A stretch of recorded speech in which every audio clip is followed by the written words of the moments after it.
Dedication of Part II. To the Count of Lemos. These days past, when sending your Excellency my plays, that had appeared in print before being shown on the stage, I said, if I remember well, that Don Quixote was putting on his spurs to go and render homage to your Excellency. Now I say that with his spurs he is on his way. Should he reach destination, methinks I shall have rendered some service to your Excellency, as from many parts I am urged to send him off, so as to dispel the loathing and disgust caused by another Don Quixote, who under the name of Second Part has run masquerading through the whole world. And he who has shown the greatest longing for him has been the great Emperor of China, who wrote me a letter in Chinese a month ago, and sent it by a special courier. He asked me, or, to be truthful, he begged me to send him Don Quixote, for he intended to found a college where the Spanish tongue would be taught, and it was his wish that the book to be read should be the history of Don Quixote. He also added that I should go and be the rector of this college. I asked the bearer if his Majesty had afforded a sum in aid of my travel expenses. He answered, "No, not even in thought." "Then, brother," I replied, "you can return to your China post-haste or at whatever haste you are bound to go, as I am not fit for so long a travel, and, besides being ill, I am very much without money, while emperor for emperor and monarch for monarch, I have at Naples the great Count of Lemos, who, without so many petty titles of colleges and rectorships, sustains me, protects me, and does me more favour than I can wish for." Thus I gave him his leave, and I beg mine from you, offering your Excellency the Trabajos de Persiles y Sigismunda, a book I shall finish within 4 months, Deo volente, and which will be either the worst or the best that has been composed in our language, I mean of those intended for entertainment, at which I repent of having called it the worst, for in the opinion of friends it is bound to attain the summit of possible quality. May your Excellency return in such health that is wished you. Persiles will be ready to kiss your hand, and I your feet, being, as I am, your Excellency's most humble servant. From Madrid, this last day of October of the year 1615, at the service of your Excellency, Miguel de Cervantes Saavedra. The Author's Preface. God bless me, gentle, or it may be plebeian reader, how eagerly must thou be looking forward to this preface,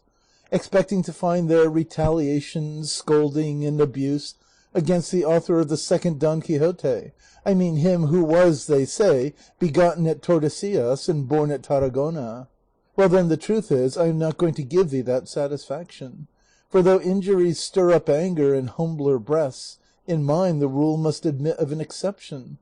Thou wouldst have me call him ass, fool, and malapert, but I have no such intention. Let his offence be his punishment, with his bread let him eat it, and there's an end of it. What I cannot help taking amiss is that he charges me with being old and one-handed, as if it had been in my power to keep time from passing over me, or as if the loss of my hand had been brought about in some tavern, and not on the grandest occasion the past or present has seen, or the future can hope to see. If my wounds have no beauty to the beholder's eye, they are at least honourable in the estimation of those who know where they were received, for the soldier shows to greater advantage dead in battle than alive in flight,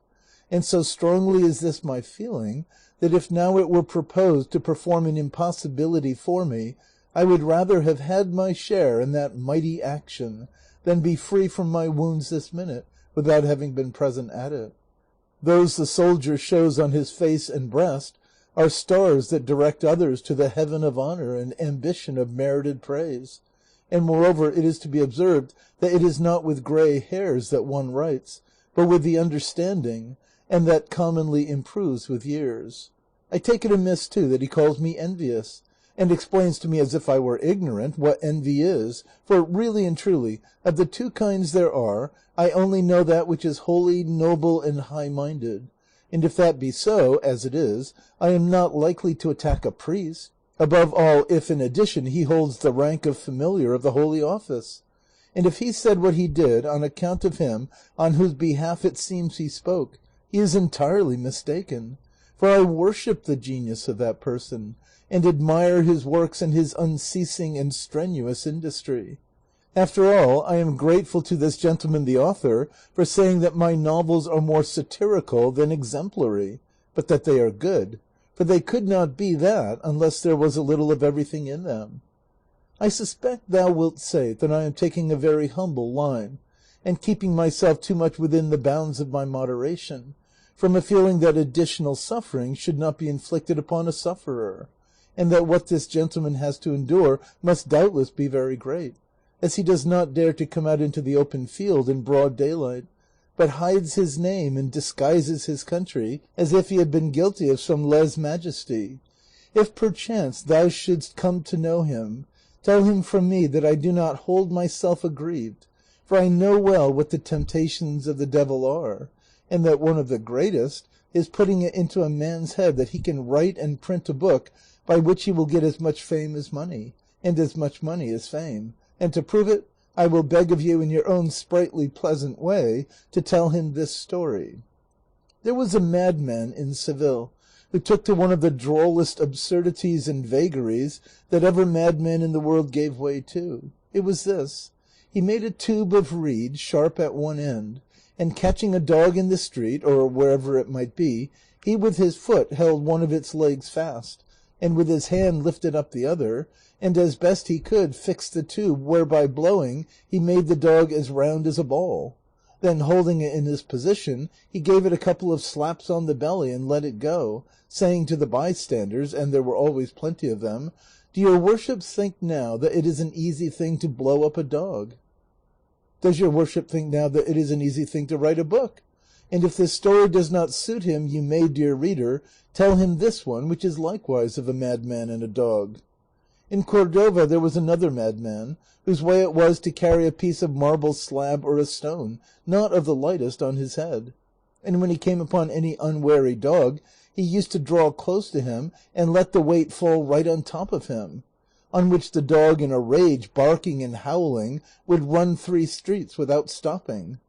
It so happened, however, that one of the dogs he discharged his load upon was a cap-maker's dog, of which his master was very fond. The stone came down, hitting it on the head, the dog raised a yell at the blow, the master saw the affair and was wroth, and snatching up a measuring yard, rushed out at the madman, and did not leave a sound bone in his body, and at every stroke he gave him he said, "You dog, you thief, my lurcher, don't you see, my brute, that my dog is a lurcher?" And so, repeating the word lurcher again and again, he sent the madman away, beaten to a jelly. The madman took the lesson to heart and vanished, and for more than a month never once showed himself in public. But after that he came out again with his old trick, and a heavier load than ever. He came up to where there was a dog, and examining it very carefully, without venturing to let the stone fall, he said, "This is a lurcher. Where?" In short, all the dogs he came across, be they mastiffs or terriers, he said were lurchers, and he discharged no more stones. Maybe it will be the same with this historian, that he will not venture another time to discharge the weight of his wit in books, which being bad are harder than stones. Tell him too that I do not care a farthing for the threat he holds out to me of depriving me of my profit by means of his book.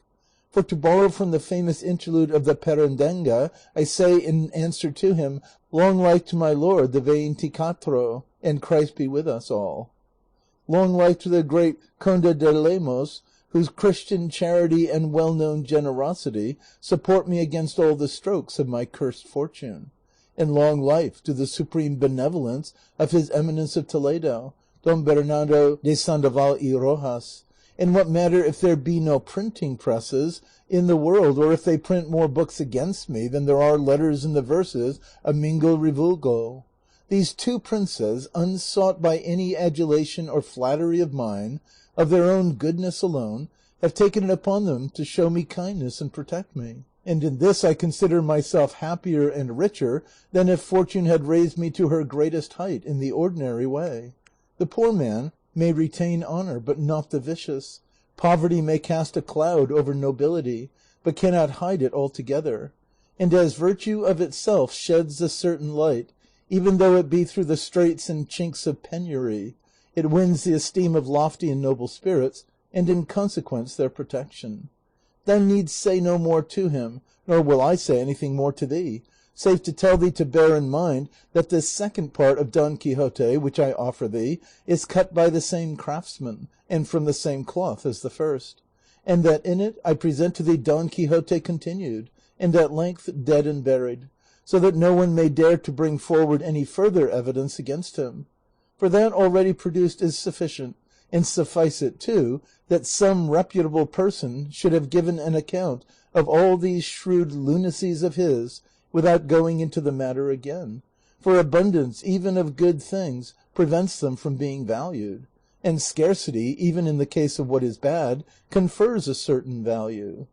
I was forgetting to tell thee that thou mayest expect the Persiles, which I am now finishing, and also the second part of Galatea.